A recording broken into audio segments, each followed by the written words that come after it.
friends. Welcome. Happy that you're joining us today. Hope you're well and everything's good. Lou, how are you? I'm very good. We were just talking before we started this. We've been on a little bit of a break, so it's good to see you again, and good to get back into the fold here. Yes. Well, with these holidays coming up, things will.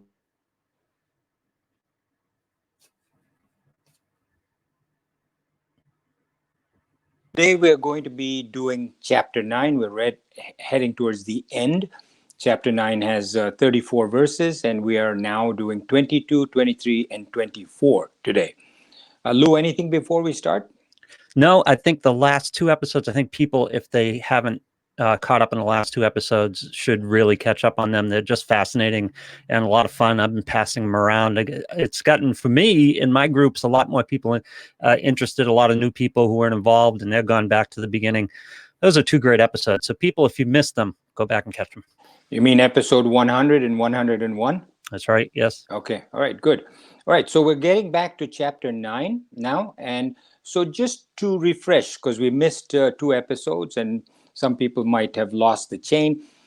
In verse 21 and prior to that, we were talking about Bhagwan, Lord Krishna, the self-realized person, Krishna, speaking as Brahman, telling Arjuna that Brahman's existence doesn't depend on the world, right? We remember that. I don't want to go into it in detail, right. But Brahman's existence doesn't depend on the world, and in his supreme nature, the world doesn't exist. Now that might sound very complicated to you, but if you listen to the earlier episodes, especially 100 and 101, very quickly, what it's like is that a dream doesn't exist when a person wakes up, right?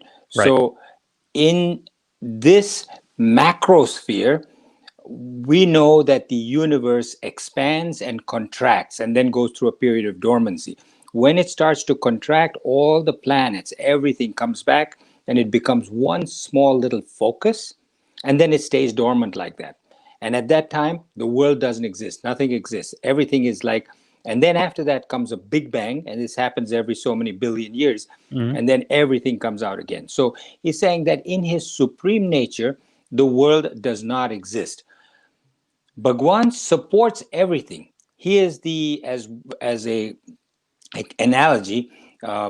Krishna says he is the father, the mother, the grandfather, the protector of everything. Now it's very curious that other religions also talk of the Father, the Son, the Holy Ghost. Here he talks of Brahman being the father, the grandfather, and the mother, the protector of everything.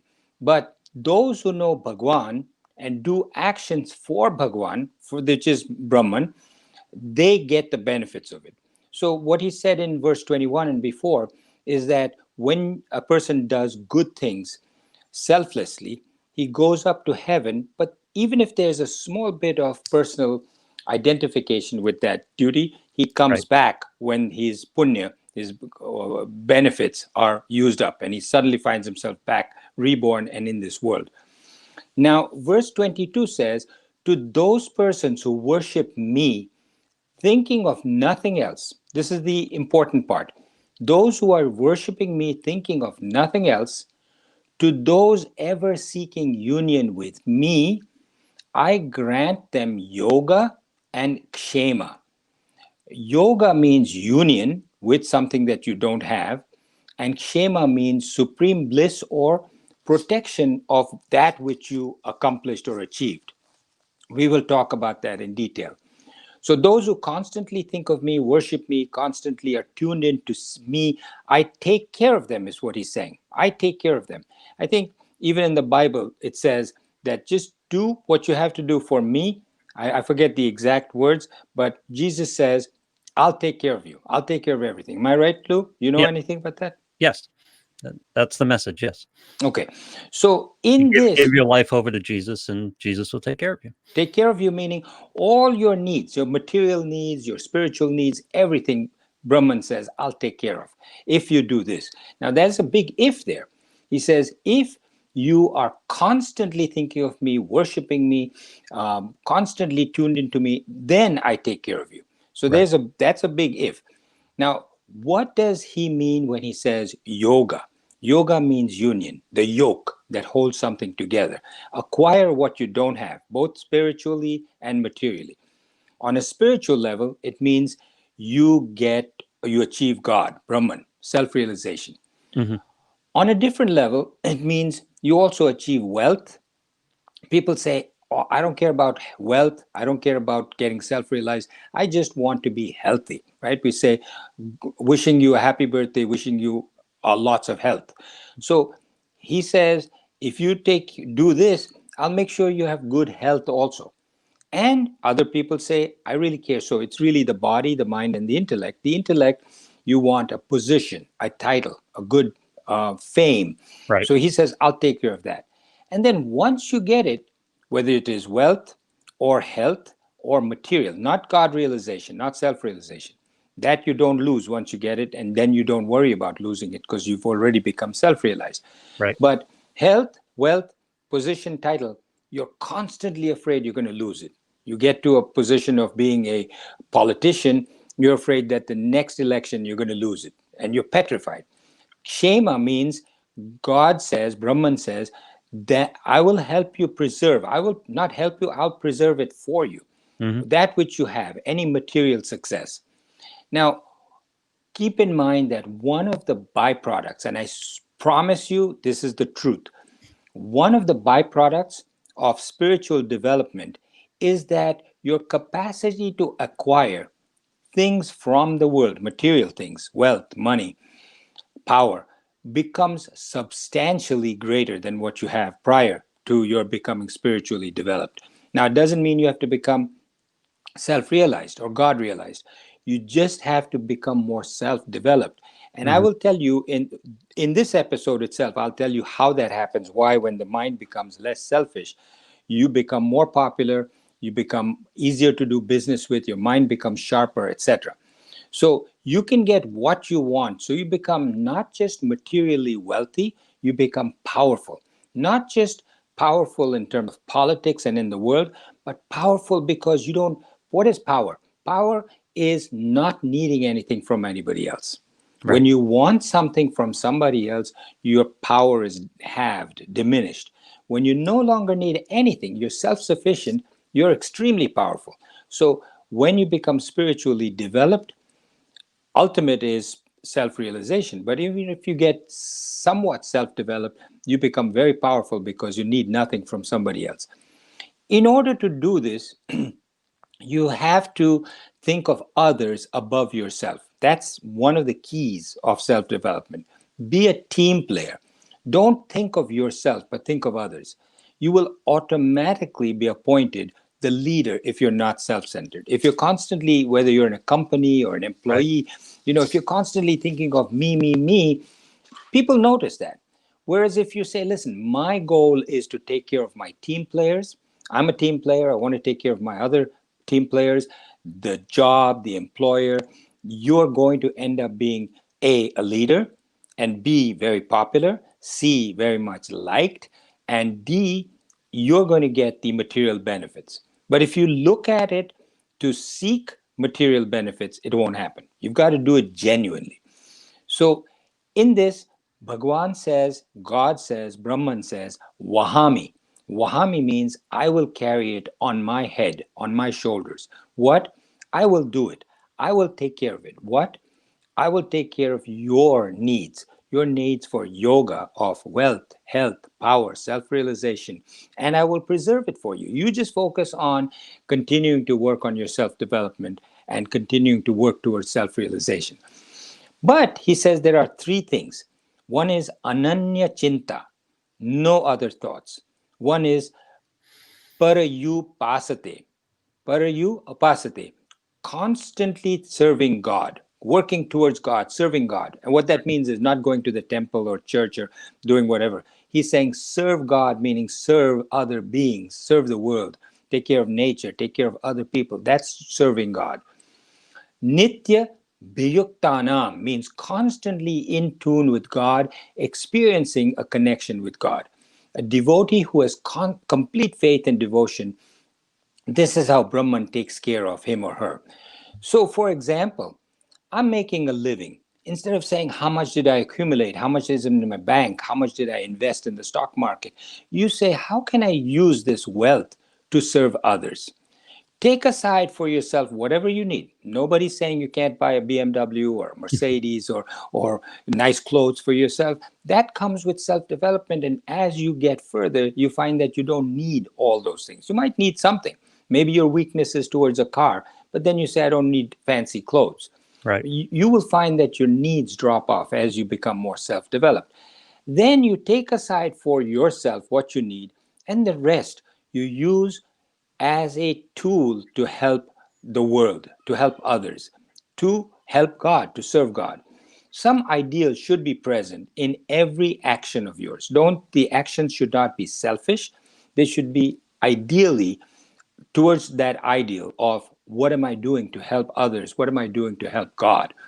So for instance, I'm working here in this office, this business, whatever it is that you're doing, you should think, how can I help my coworkers in this office? How can I work with my employer? How can I make it better? Of course, within limits, Right. nothing illegal, nothing that if the employer, you don't say, well, he told me that I have to do it for others, and he told me whatever I do, do it for the best. If he's a mafia, your boss, you don't want to do that. You quit and you go and find a decent job that you're doing something legal.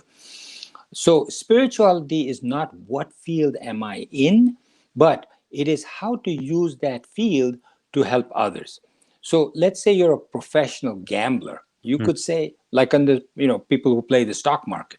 Yep. Those are essentially people who are gambling with some knowledge of the stocks and the companies in which but they're saying, I invest money, I'm going to get back money.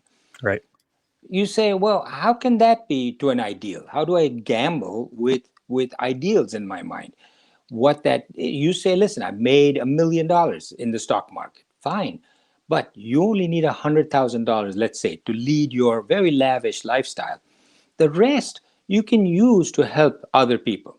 If you did that, you're practicing what he's talking about in this verse. You're following God, you're serving God, you're using your ideal, you're using your position in that company, in the stock market, to help others, which is fine then. But most people say, oh my God, I made $1 million today. They nudge their coworkers and say, guess how much I made today. That's not the right way. Does that make sense, Lou? Yes. Okay. So you We're use this, talking, we could use the term here, greater good, right? Serving greater good. yes, Yeah. this greater good, other beings, Yep. not yourself.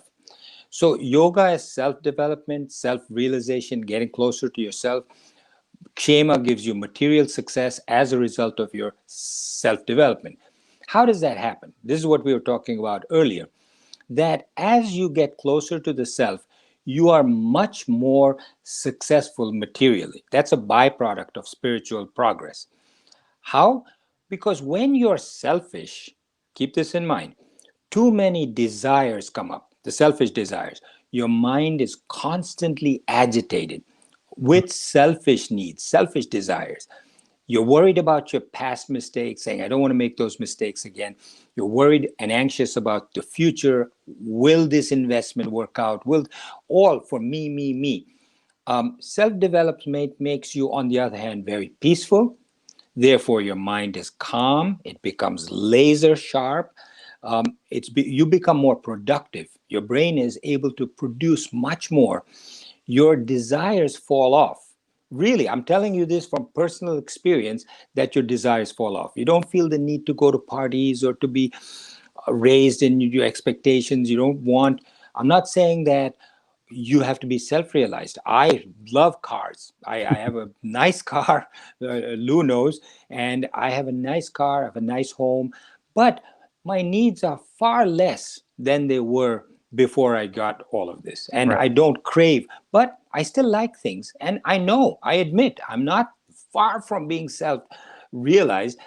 If I was at zero before I started this, maybe I'm at five now, two now, three now, not at 100 where one has to go. But I'm much more happy. I'm peaceful. As a result, I think that my brain is sharper.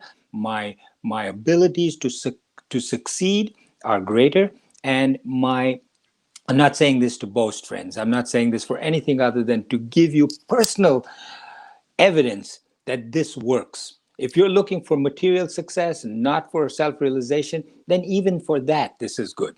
I'm Look, guessing that being released from desires or relentless desires makes your decision making better, and decision making is a large part of what success is.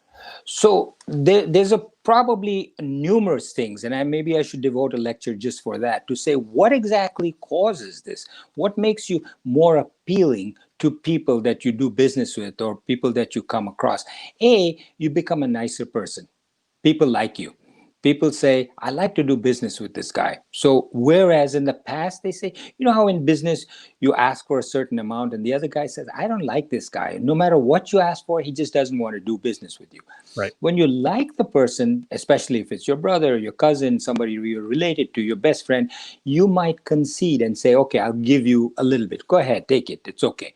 Right. I think what happens is, apropos of what you just said, when you become more self-developed, less selfish, your mind becomes sharper, but also, and so that you can decide what is right. You say, I'm walking away from this business deal because it's not for me. My mind says it's not for me.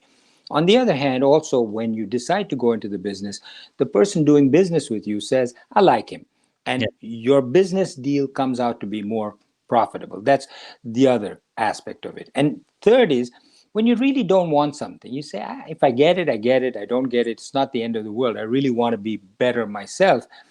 Things tend to come to you more often than when you are desperate for it. I think there's a message that you give across to people that you're doing deals with that says this guy wants it too badly. What's the Yeah. catch here? Whereas if you really say, okay, if I get it, fine. Throughout you have a smile on your face and you're happy about it and say, listen, no matter what happens with this deal, I still enjoy having met you. You're a nice guy, nice to do business with. Fine, listen, we'll have a cup of coffee. I've enjoyed having this interaction with you. And you develop this love for humanity.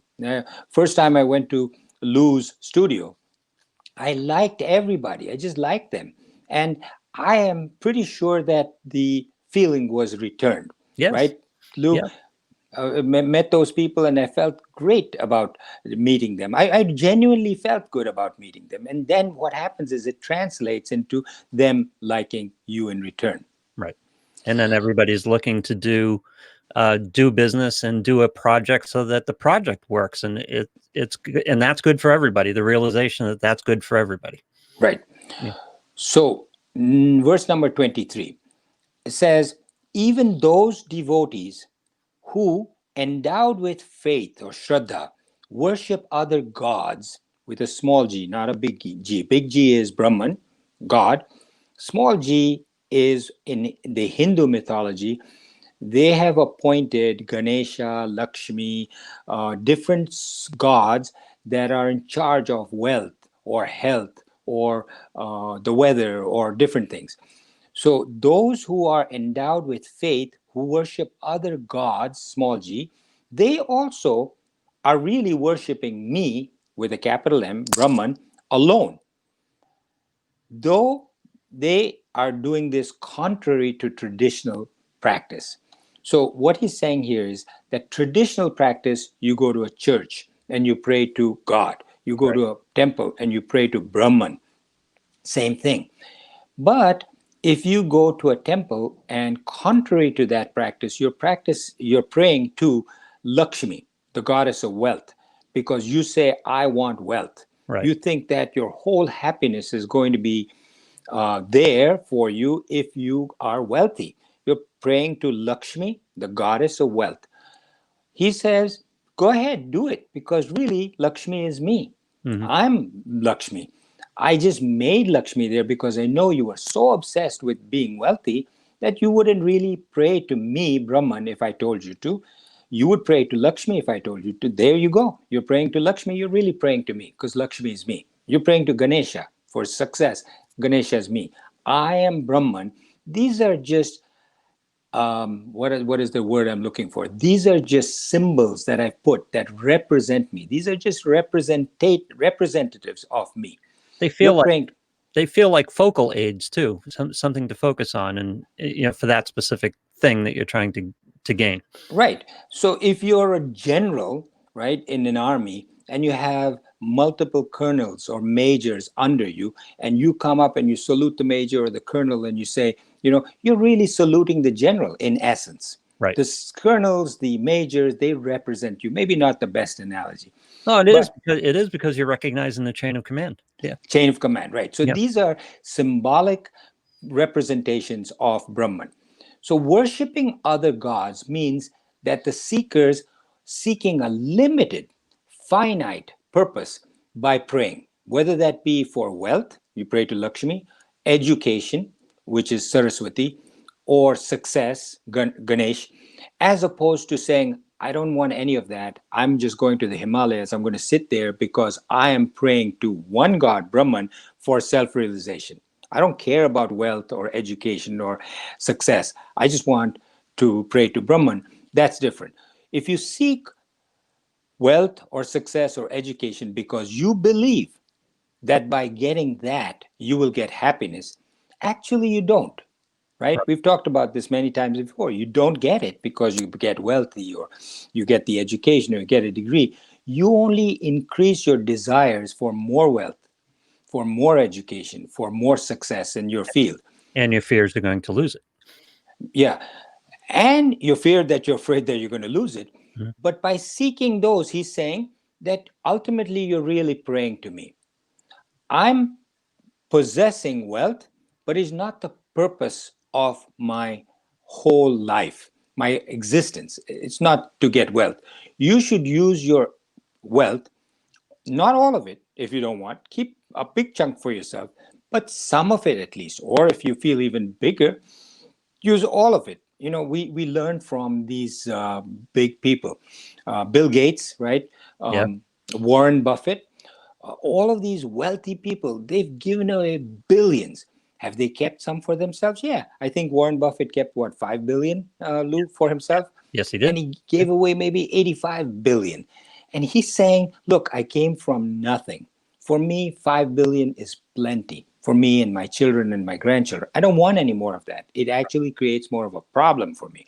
It gives me far greater satisfaction. Now, that's a very Vedantic way of thinking.